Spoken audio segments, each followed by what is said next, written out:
Today in this video we are going to teach a new lesson, Standard 7 English. It is a 2.6 and the name the topic is the great scientists have a question mind. Great scientist have a question minds meaning म्हणजे काय की जे महान शास्त्रज्ञ आहेत त्यांच्या मनात असणारे जे प्रश्न आहेत काय आहे तर ग्रेट सायंटिस्ट अर्थ काय जे महान शास्त्रज्ञ आहे हॅव अ क्वेश्चन माइंड की त्यांचं काय आहे जे मन आहे नेहमी प्रश्न विचारणारे असते की त्यांना सतत काहीतरी प्रश्न पडलेले असतात पण ते प्रश्न कोणत्या प्रकारचे आहेत हेच आपण या पाठाच्या माध्यमातून पाहणार आहोत. बघा इथे दिलेलं आहे chapter 2.6 great scientist have a questioning mind. बघा इथे काय आहे क्वेश्चनिंग माइंड. चला तर आपण इंट्रोडक्शनच्या माध्यमातून बघा इथे पाहणार आहोत. बघा इथे दिलेलं आहे की जे अब्दुल कलाम आहे जे आपले जे राष्ट्रपती आहे 2002 ते 2007 पर्यंत त्यांनी राष्ट्रपतीचे पद आहे ते त्यांनी घोषवलेलं आहे आणि त्यामध्ये त्यांना की ज्यांना विज्ञानाची भरपूर प्रमाणामध्ये आवड होती आणि विज्ञानाच्या संदर्भात ते वेगवेगळे प्रयोग करत असायचे. त्याचप्रमाणे भारतीय संशोधनामध्ये त्यांनी एक औद्योगिकरणाचा आणि संरक्षणाच्या दृष्टीने एक बदलणी करण्याच्यासाठी त्यांना एक बक्षीस देखील मिळालेलं होतं आणि ते बक्षीस त्यांनी देखील पटकावलेलं आहे. त्याचप्रमाणे या पुस्तकामध्ये की त्यांनी जी सर्व काही पुस्तकं लिहिली आहे पुस्तकं देखील त्या प्रेरणा त्यांना देणारी होती. जी त्यांनी त्यांच्या जीवनावर जे पुस्तकं लिहिलं होतं ते पुस्तक इतरांनाही प्रेरणादायक होतं. लहान मुलाही त्यांना देखील खूप आवडायची. तर चला तर आपण बघा इंट्रोडक्शनला सुरुवात करणार आहोत. आपण इथे पाहिलं आहे doctor APJ Abdul Kalam was the president of India from 2002 to 2007. जे आपले डॉक्टर आहे जे अब्दुल कलाम आहेत हे भारताचे राष्ट्रपती 2002 ते 2007 पर्यंत त्यांनी राष्ट्रपती पद हे भूषवलेलं होतं. He was awarded Bharat Ratna for the contribution.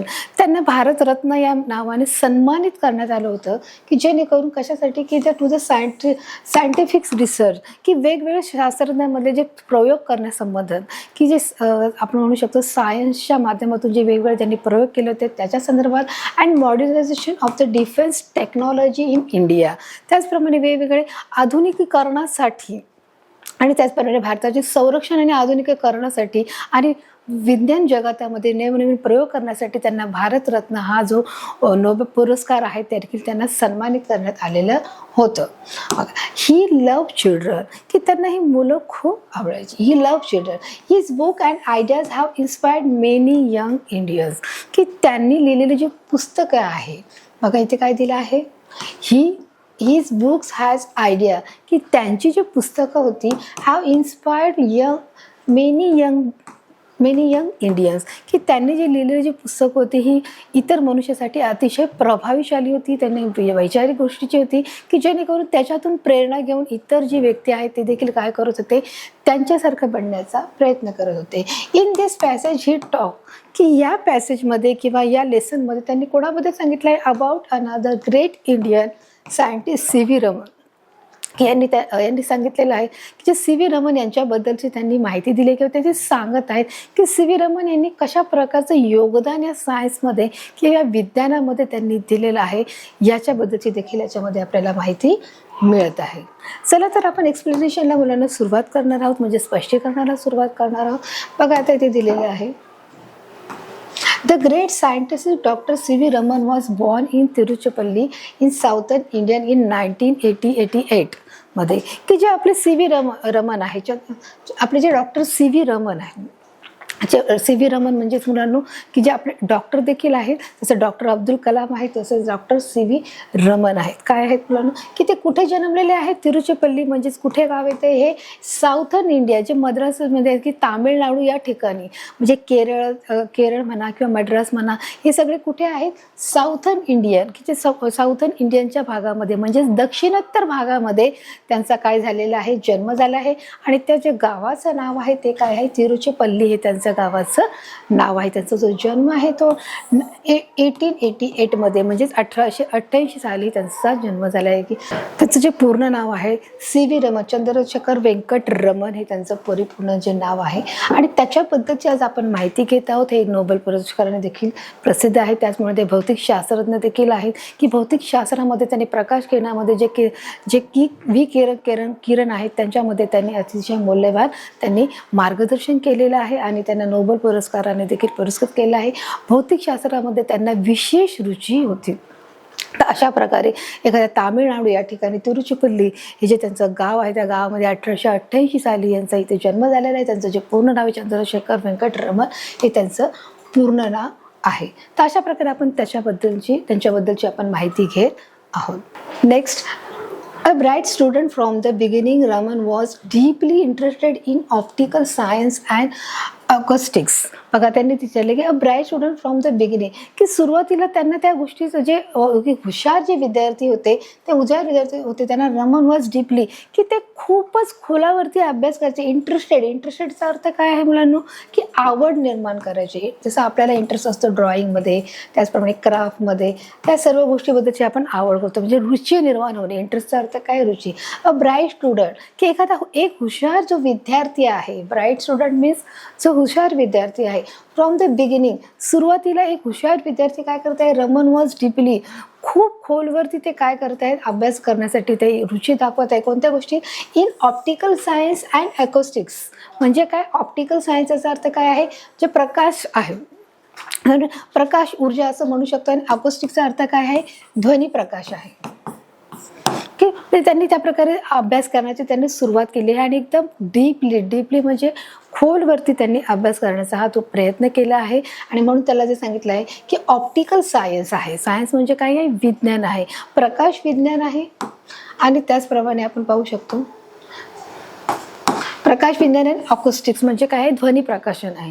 तर या दोन्ही विषयामध्ये त्यांनी काय केलेलं आहे, त्यांनी अभ्यास करायला डीपली सुरुवात केलेली आहे. की त्यांचा जो आवडता विषय होता, जो एक हुशार विद्यार्थी आहे, तो हुशार विद्यार्थी तो काय करत आहे, कोणत्या गोष्टीमध्ये इंटरेस्ट दाखवत आहे, प्रकाशामध्ये, प्रकाश विज्ञानामध्ये आणि त्याचप्रमाणे ध्वनी प्रकाशामध्ये तो काय करत आहे, रुची दाखवत आहे. अशा प्रकारे जे आपले सी व्ही रमन आहेत, त्यांनी ऑप्टिकल सायन्स म्हणजे प्रकाश, ध्वनी आणि त्याचप्रमाणे मुलांनो की ध्वनिशास्त्र, प्रकाशशास्त्र आणि ध्वनिशास्त्र या दोन्ही गोष्टीमध्ये ते काय करत आहेत, रुची दाखवत आहेत आणि अभ्यास करण्याचा ते प्रयत्न देखील करत आहे.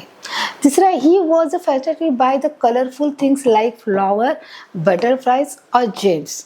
की ते त्याच्यामध्ये he was fascinated by colourful thing like flower, की त्या गोष्टीमध्ये रुची दाखवत आहे. की बटरफ्लाय और जेम्स म्हणजे कोणतं आहे, फ्लावर्स म्हणजे काय आहे, फुलं आहे, फुलांमध्ये बटरफ्लाय म्हणजे जे फुलपाखरू आहेत, आणि जेम्स म्हणजे जे काय आहे, जे रत्न आहे, त्याच्यामध्ये ते काय करत आहेत, विशेष करून त्यांना त्या गोष्टी बघण्याचा किंवा संशोधनाची ते आवड दाखवत आहेत.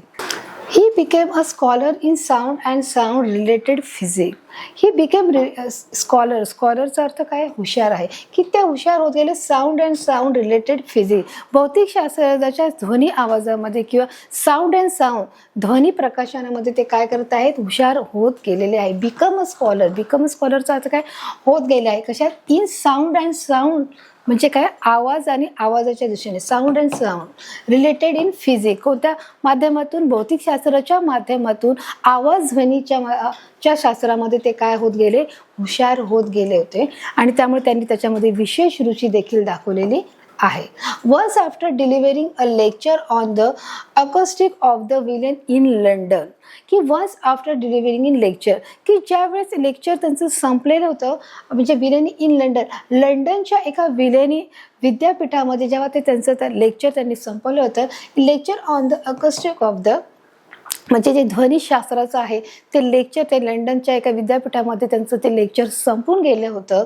आणि त्यावेळेस ते काय करत होते बघा, ते विचार करत होते बघा. तर was after delivery young C V Raman was sailing in a ship towards in Calcutta, आणि ते जहाजामध्ये बसून ते कॅलकट्टाला गेलेले आहेत. बघा, यंग सी व्ही रमन याचा अर्थ काय आहे, जे तरुण चंद्रशेखर आहे, जे रमन, ते काय केलं आहे, was sailing in a ship towards, काय केलं आहे, एका जहाजामध्ये बसून ते कलकत्ताला देखील गेलेले आहेत. बघा, इथे चित्रामध्ये देखील तुम्हाला इथे दिसत आहे. The Raman effect in Jaipur Kolkata December 15, 1998. हे काय आहे त्यांनी, की कशा प्रकारे ते एका जहाजामध्ये देखील बसून ते गेलेलं, जेव्हा त्यांचं लंडनमधलं त्यांचं लेक्चर संपून ते जहाजामध्ये बसून गेलेलं आहे. As he was gazing at the blue water and the blue sky, he thought of the science behind the similarity. आता त्या जहाजावरती ते बसलेले आहेत आणि बसल्यानंतर त्यांना कशा प्रकारचा बघा ते विचार करत आहेत, त्यांचं जे माइंड आहे ते किती कशा प्रकारचे ते वैचारिक आहेत. As he was gazing at a blue water, की ते काय करत आहेत, ते पाण्याला बघत आहेत. अँड द ब्ल्यू स्काय, आणि आकाशाकडे, जे निळा समुद्र, निळा जो आकाश आहे त्याच्याकडे बघत आहेत. आणि ही thought of the science behind the similarity, आणि त्यांच्यामध्ये काही प्रश्न आहेत की जे त्याच्याशी मिळते जुळते आहे. सिमिलरिटी म्हणजे विज्ञानाशी मिळते जुळते काही त्यांचे विचार इथे जुळत आहेत. बघा इथे काय बघत आहे, he was a gazing at the blue water. Blue water म्हणजे काय, निळे पाणी. And the blue sky, sky म्हणजे आकाश. Thought of the science behind the similarity, की मला जे विचार करत आहे किंवा जे माझ्या मनात जे प्रश्न आहेत ते सायन्सशी किंवा विज्ञानाशी हे मिळते जुळते आहेत का, याबद्दल ते काय करत आहेत इथे विचार करताना ते आपल्याला दिसत आहे. तर अशा प्रकारे जो वैज्ञानिक आहे, जे सायंटिस्ट आहे, त्यांच्या मनामध्ये हर एक गोष्टीबद्दलचं कुतूहलही असतं आणि प्रश्नही असतात. मग ही गोष्ट अशी का घडली आहे, या गोष्टीमागे काय कारण आहे. जर आपण त्या जहाजात बसलो आहे आणि जहाजामध्ये ते बघत आहेत की पाण्यामध्ये त्यांना ते निळं पाणी दिसत आहेत, ॲक्च्युली ते पाणी निळं नव्हतं. त्याचप्रमाणे वरती आकाश निळं आहे परंतु खाली पाणी निळं नाही. मग याच्या मागचं काय कारण आहे, मग हे त्यांनी शोधण्याचा प्रयत्न केला. आणि मग ते त्यांच्या मनात ते विचार करू लागले की thought of the science behind the similarity, की माझ्या जे सायन्सच्या विज्ञानाशी मिळतं जुळतं विचार आहे का, असं ते देखील तिथे विचार करत होते. जो हर एक जो शास्त्रज्ञ आहे ते जसं आयझॅक न्यूटन आहे, ज्यांनी गुरुत्वाकर्षणाचा शोध लावला, ग्रॅव्हिटीचा शोध लावला, की जे सफरचंद झाडावरून खाली पडलं, मग हे खालीच का पडलं, हे वरती का पडलं नाही, किंवा ते आधार तरी का राहिलं, ते वर का खेचलं गेलं, मग याच्या मागे काय कोणती गोष्ट आहे का. मग त्यावेळेस त्यांनी जो गुरुत्वाकर्षणाचा जो लॉ काढला, किंवा त्याचप्रमाणे आपण म्हणू शकतो ग्रॅव्हिटी आहे, की पृथ्वी काय करते, हर एक वस्तू आपल्याकडे आकर्षित करते आणि म्हणून आज आपण पृथ्वीवरती स्टेबल राहू शकतो, उभे राहू शकतो. हे त्यांनी सिद्धांताने त्या प्रयोगाच्या माध्यमातून त्यांनी सिद्ध केलं. त्याचप्रमाणे जे आपले C.V. रमन आहेत, जे आपले भारतीय शास्त्रज्ञ आहेत, त्यांनी देखील हा प्रश्न पडला की जो आकाश निळा आहे परंतु जो पाणी आहे ते कसं आहे, ते देखील पाणी आपल्याला निळं दिसतं. मग याच्या मागचं काय कारण आहे आणि याचा आपल्या विज्ञानाशी काय मिळता जुळता संदर्भ आहे का, याचा ते इथे विचार कर. Y is the sky is blue. बघा इथे त्यांना प्रश्न पडलेला आहे, why the sky is blue, असं डॉक्टर रमन हे प्रश्न करत आहेत की आकाश आपल्याला निळं का दिसत आहे आणि आकाशातलं जे खालचं जे पाणी आहे जे निळं नाही आहे, मग ते पाणी देखील आपल्याला का निळं दिसत आहेत, असे सर्व प्रश्न त्यांच्या मनामध्ये घोळू लागले. As soon as the ship anchored at Calcutta, Raman immediately went out to, की जेवढं शक्य असेल तेवढं ते त्या जहाजातून उतरले आहेत. इमिजिएटली वेट आउट, आणि इमिजिएटलीचा अर्थ काय आहे, लवकरात लवकर, ताबडतोब, जितकं ॲज सून ॲज म्हणजे जेवढं लवकर शक्य होईल तितक्या लवकर. इमिजिएटली वेंट आउट, ते काय केले आहे, एन्शोर्ड ॲट कलकत्ता, कुठे गेले आहेत, त्या कलकत्त्याला तिथे गेले आहेत. Raman immediately went out to, ह्यांनी सांगितलेलं आहे, conduct experiment to prove is theory, की ही गोष्ट प्रूफ करण्यासाठी त्यांनी काय वापरलं आहे, एक प्रयोग करण्याचा वापरला आहे. एक्सपेरिमेंटचा अर्थ काय आहे, प्रयोग आहे.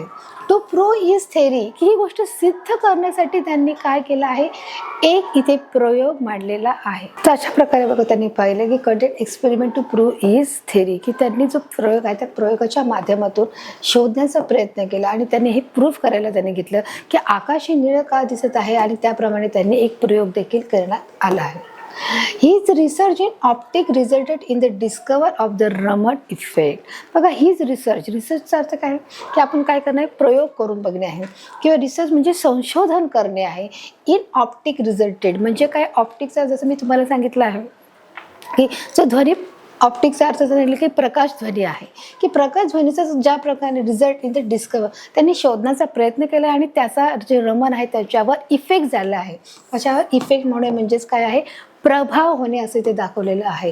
बघा November 7, 1988, November 21, 1970 won the Nobel prize in 1930 for physics, की त्यांना 1930 काय मिळालेलं आहे, त्यांना फॉर फिजिक्स, की जे त्यांना एक नोबेल प्राइज देखील त्यांना मिळालेला आहे. त्यांचा हे जन्माचं सांगितलं आहे की November 7 1888 त्यांचा जन्म झालेला आहे आणि मृत्यू कितीला झालेला आहे, बघा November 21, 1970मध्ये. त्याचप्रमाणे नोबेल प्राईज त्यांना कधी मिळाले? 1930 म्हणजे 1930मध्ये फिजिक्सच्या भौतिकशास्त्रामध्ये त्यांना नोबेल प्राईज मिळाले. Raman effect was first reported by sir CV Raman and KC Krishnan. बघा की त्यांचा सगळ्यात पहिला जो प्रभाव पडला होता तो फर्स्ट रिपोर्टेड, त्यांनी सर्वात पहिलं त्यांनी शोध काढलेला आहे. Beside the discovering the Raman effect the studies is extensively. तर अशा प्रकारे त्यांनी ते जे प्रयोग आहेत ते काय करत आहे ते शोधत आहेत. Is research in optical result, जो त्यांचा प्रकाश ध्वनी आहे त्या प्रकाश ध्वनीच्या माध्यमातून त्यांनी शोधला आणि रमन त्याच्यावर त्याचा काय झाला आहे प्रभाव पडलेला आहे आणि ते प्रयोग त्यांनी शोधून काढलेला आहे. आणि त्याचा जो रिझल्ट आहे तो बघा, he announced it to the scientific world in March 1928 सांगितलं आहे. ही अनाउन्स त्यांनी जाहीर केलं आहे की जो सायंटिफिक वर्ल्ड इन मार्च, की जो मार्च महिना आहे तो कसा आहे विज्ञानाचा सायंटिफिक वर्ल्ड आहे. काय आहे सायंटिफिक वर्ल्डचा अर्थ काय आहे मुलांनो, की जागतिक विज्ञान दिन आहे. काय आहे it to the in to the scientific world in March 1928. 1928 दिवस जो आहे तो कसा आहे जागतिक विज्ञान दिन म्हणून त्यांनी अनाउन्स केला आहे, जाहीर केलेलं इथे आपण पाहू शकत आहे. तर discover won him the Nobel prize for physics in 1930, की त्यांना नोबेल प्राइज दिले आहे जे फिजिक्ससाठी ते त्यांनी ते शोधलं आहे. तर डिस्कवर वॉन हिम, वॉन म्हणजे त्यांनी जिंकलेलं आहे. कोणतं किताब जिंकलेलं आहे? The Nobel prize. कधी कशामध्ये जिंकलं आहे? The physics. कधी जिंकलं आहे? 1930मध्ये त्यांना नोबेल प्राइज या भौतिकशास्त्राच्या माध्यमातून मिळालेला आहे. बघा इथे दिलेलं आहे बघा. तर doctor sir CV Raman is knight bachelor in 1929, Nobel prize in physics 1930, Bharat Ratna is 1954 and Lenin peace is prize 1957. तर अशा प्रकारचे त्यांना काय मिळालेलं आहे ते पुरस्कार मिळाले. त्यांची इथे तुम्हाला यादी दिलेली आहे, ती यादी देखील तुम्ही इथे पाहू शकता. The world discover won him the Nobel prize for physics in 1930. 1930मध्ये त्यांना नोबेल प्राइज देखील मिळालेला आपण इथे पाहू शकतो. बघा आता इथे त्यांनी काय दिलं आहे, the day he discovered the Raman effect was declare as a national science day. National science day म्हणजे काय म्हणालो की राष्ट्रीय विज्ञान दिवस. नॅशनल सायन्स डे, नॅशनलचा अर्थ काय आहे राष्ट्रीय विज्ञान दिवस. त्यांनी काय केलं आहे बघा इथे दिसलं आहे वॉज डिक्लेअर, त्यांनी डिक्लेअर केलं आहे, जाहीर केलं आहे. The day he discovered at the Raman effect, की ज्या शोधण्याचा जो परिणाम असा झाला की जो राष्ट्रीय विज्ञान दिन म्हणून हा काय करण्यात आला आहे तो साजरा करण्यात आलेला आहे. बघा आता इथे दिला आहे 28 फेब्रुवारी. मग कधी आहे तो आपला सायन्सचा जो राष्ट्रीय विज्ञान दिवस तो कधी आहे 28 फेब्रुवारी या ठिकाणी आहे. नॅशनल सायन्स डे म्हणजे राष्ट्रीय विज्ञान दिवस आपण म्हणू शकतो 28 फेब्रुवारी. जो 28 फेब्रुवारीला काय आहे राष्ट्रीय विज्ञान दिवस आहे. The essentials of the scientific spirit is to realise what a wonderful world is that we live in. Sir CV Raman 1988 to 1917. National Indian Nobel is laureate for the physics and known for the discovery of Raman effect. तर अशा प्रकारे national science day जो 28 फेब्रुवारीला हा जो साजरा करण्यात हा तो काय आहे डिक्लेअर करण्यात देखील आलेला आहे. डिस्कवरचा अर्थ काय शोध आहे आणि डिस्कवर्ड म्हणजे काही शोधणे आहे. तर अशा प्रकारे त्यांच्या शोधाचा असा परिणाम झाला आहे की राष्ट्रीय विज्ञान दिवस हा जाहीरपणे हा साजरा करण्यात आलेला आहे. बघा the honours and awards, he was also elected the flow of the Royal society in 1924. बघा he was also elected full of the Royal society, म्हणजे त्यांनी सांगितलं की रॉयल सोसायटीमध्ये देखील इन 1924 की हा डिक्लेअर करण्यात आलेला आहे. Flow of the Royal society, royal society म्हणजे आपण बोलतो जे घराणेशाही जे आहे त्याला आपण बोलतो he fellow of the Royal society.